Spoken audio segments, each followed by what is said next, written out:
to the video lecture series on testing of VLSI circuit. In this video lecture, we can see what is VLSI testing, why it really matters in the industry, and all. VLSI testing is the process of verifying that an IC has been manufactured with full correctness and functions according to the given specification. It is performed usually after the fabrication to detect the manufacturing defects and ensure the quality of the IC that is produced. There are many types of testing: functional testing, structural testing, etc. Why this VLSI testing matters? Because 100% of the fabricated chips are tested before shipment. Even a single defective chip can cause the failure of the complete electronic gadgets, mostly due to this technology scaling that is usually below 5 nanometer and all. Nowadays, mostly electronic gadgets are using very minimum, very low technology, where process variation and manufacturing defects becomes more and more difficult to detect. So that's why the testing engineer has many career opportunities like DFT engineer, ATPG engineer, product test engineer, silicon validation engineer, sometimes like failure analysis engineer, ATE test program engineer, etc. Usually, more than 70% of the effort in modern chip development is devoted to verification and testing, making VLSI testing one of the in-demand skills in the semiconductor industry. Coming on to the key industry metrics, usually we calculate in terms of yield. Yield is nothing but good dies by total dies that are produced into 100. Defect means defect density, that is measured per centimeter square. Density is always with respect to some area or some volume. Here it is measured with respect to per centimeter square on silicon. Fault coverage is detected fault by total fault into 100. Defect level, the defective chips that escape testing, that is called defect level. So the test cost as a whole is ATE cost plus test time plus engineering cost.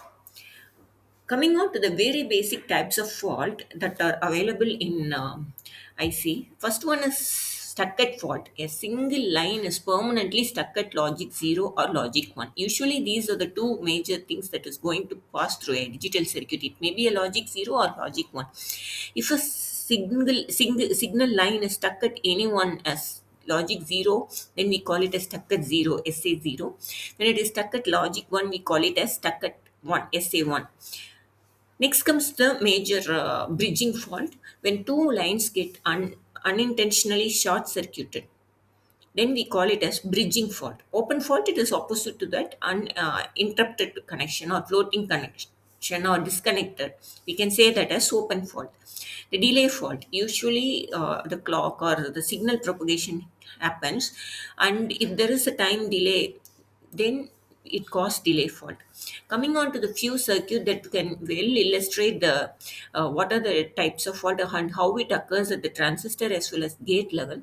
The first and foremost circuit that is shown is the basic inverter circuit, where its output is, this is the good inverter circuit. Here it is, its output is connected to 0, which means that it is stuck at 0. When it is connected to 1, we call it a stuck at 1 fault. This is the good NOR gate. When the output is connected to 1, we will get stuck at 1 fault. Got it? You got an idea of how the stuck at fault occurs? Next comes the bridging fault. See, this is the good circuit.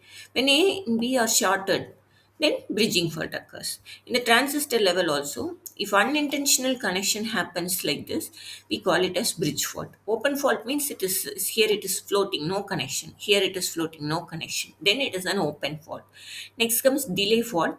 So you can see the rise time and fall time. When the rise time is delayed here, see, can you see the delay? So this happens mainly due to the increased resistance and increased capacitance. You all know that timing is always dependent on two major things: resistance and capacitance. If there is high resistance or high capacitance, it may cause the signal delay. So this may cause the delay fault. Taking the NOR gate as an example, we all know that NOR gate has a output 1 when all its inputs are 0. When any one of the input is high, the output is 0. This is a good circuit truth table. When any one of the input is high, output is surely 0. When both inputs are low, we will get the output as 1. This is for good circuit. When it is stuck at 0 at the output, you will get all the at always 0. So this is faulty circuit. Similarly, stuck at 1, we'll get all 1. So we'll get 3 for all these 3 combination outputs are wrong. So this is stuck at 1 fault. Got it? So this is how the stuck at faults will affect a single gate and in the transistor level connection also. Now let me explain the bridging fault. In when A and B are bridged together, what happens is this is unnoticed here. Oh, the good and bridged fault occurs same 0 0 1. When it is stuck, it will be 0 on both the case, and anyway here it is fault remains undetected. Here open on B, we'll get the second case as wrong output. Can you see? So usually in IC manufacturing, the bridging fault will be around 40 percentage.